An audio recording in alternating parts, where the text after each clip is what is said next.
Ridiculously tender, sticky ribs. Is there anything better, my friends? This version has all the spicy goodness and a few little like surprise ingredients here. These are my sticky Korean ginger beer ribs. All right, so let's fly. I get them to land before I hit them. Yes! Yes. So you gotta like do a bit of, you know, so much strategy involved.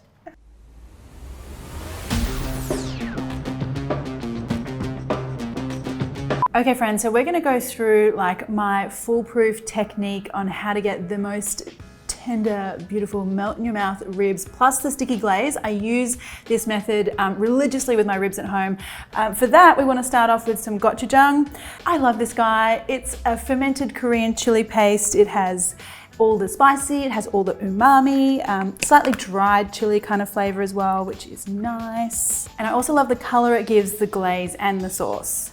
To that, I'm going to add some brown sugar, some soy sauce, and a little pinch of salt. Okay, just give that a whisk.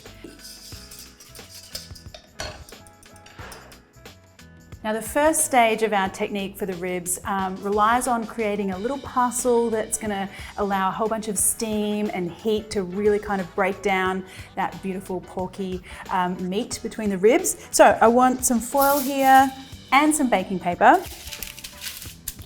I grab a chunk of my ribs. All right, so you just need a really thin layer of glaze here. So the whole idea with my technique is that you really concentrate on just getting the pork really nice and tender and soft, first of all, because like, you know, I actually think that when you've got the ribs at the end, it's really only that outside layer of glaze that you're really tasting. And I don't want to dilute that in this first cook where you get a lot of the meat juices coming out. So I'm just putting a little bit on here for some flavor, and then the rest of the sticky flavor will come later on when we're doing our second part of the cook. So there's always method to the madness, usually. Okay, now just kind of fold this up like it's a, you know, Christmas present. I mean, that's my kind of Christmas present, right? Like imagine if you're like under, you know, sitting around the tree, someone hands you a little parcel of ribs. I mean, what could be better than that? Okay, so that goes in my little baking tray here. Now get all of your chunks of pork into those little parcels. Same thing, a bit more glaze.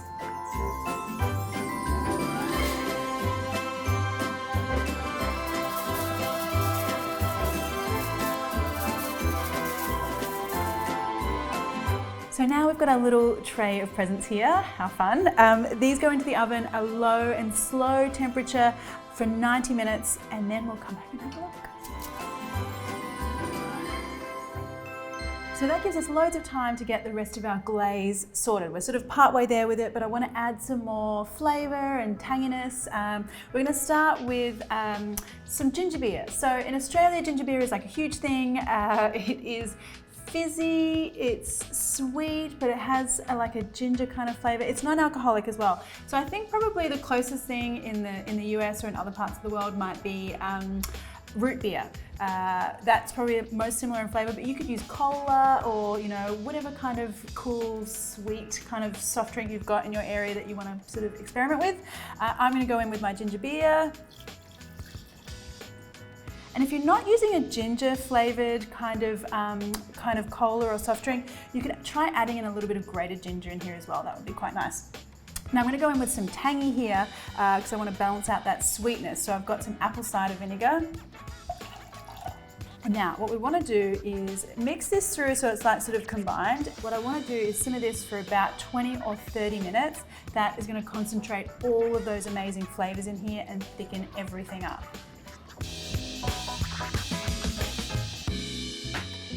Okay, let's come back here and have a look, and this is kind of what we're after here. It's thick and it's certainly getting some stickiness there, but it needs to cool down a bit and then it'll get really nice and thick and gloopy. I'm just gonna pull that out into a bowl and wait for our ribs. Yum, you can really taste like the ginger beer, like that cola and ginger flavor. It's really yum. All right, hurry up ribs, I'm hungry.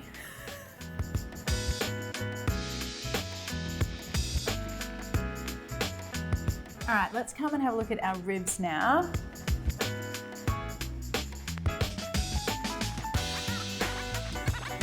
Okay, so at this point what we're hoping for is just some really soft, tender porkiness going on. We're not going to have the colour yet. They're not quite ready for your Instagram kind of shots yet. Let's get in here and have a look.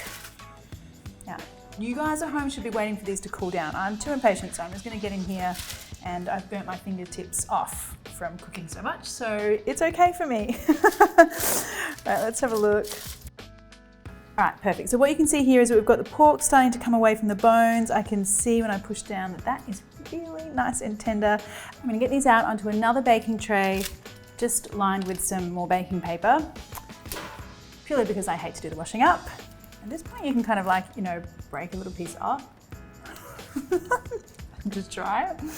Oh wow, I love that. It's so soft and tender. Yum. And now we're into the sticky part. So we get our glaze, which has cooled down nicely, and look how nice and thick and shiny that is. And we want a really generous amount of that lusciousness all over.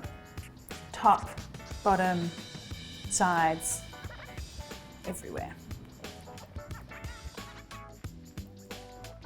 Now I want you to turn your oven grill up really high here, and I'm going to give them like a couple of minutes, then I'm going to pull them out, glaze them again, another couple of minutes. We're kind of just layering the stickiness here. That's what we're doing.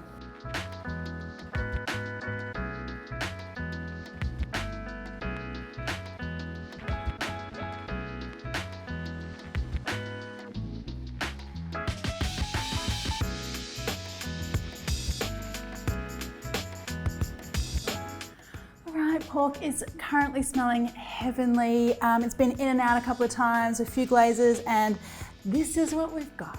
Oh my goodness, so good. Look at the shine, look at that color, like just slightly kind of burnished at the edges, exactly what I want. Now these guys are quite delicate because they are really lovely and soft, which is great. I'm just gonna pile them up because, I mean, you've gotta have a pile. You can't just have like one. Wow. And I've already started licking my fingers. Well, that's what you're doing when you got ribs, right?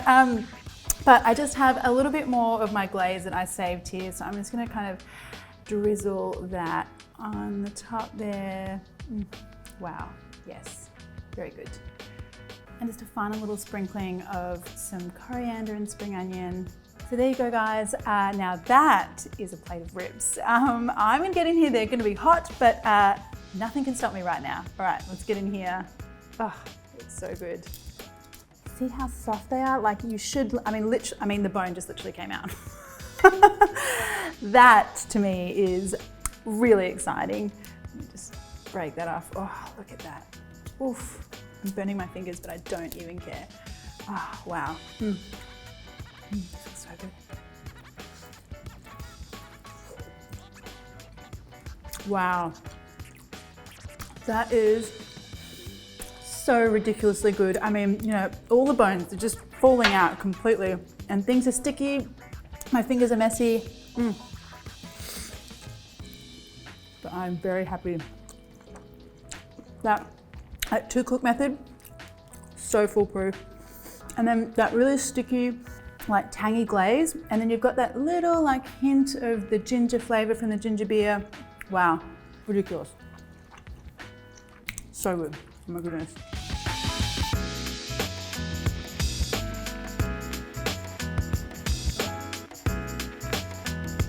If you've got any comments or questions, pop them below. And if you enjoyed the video, why not hit that subscribe button plus the little bell one, and that way you'll get notified every time I release a new video. Thanks guys.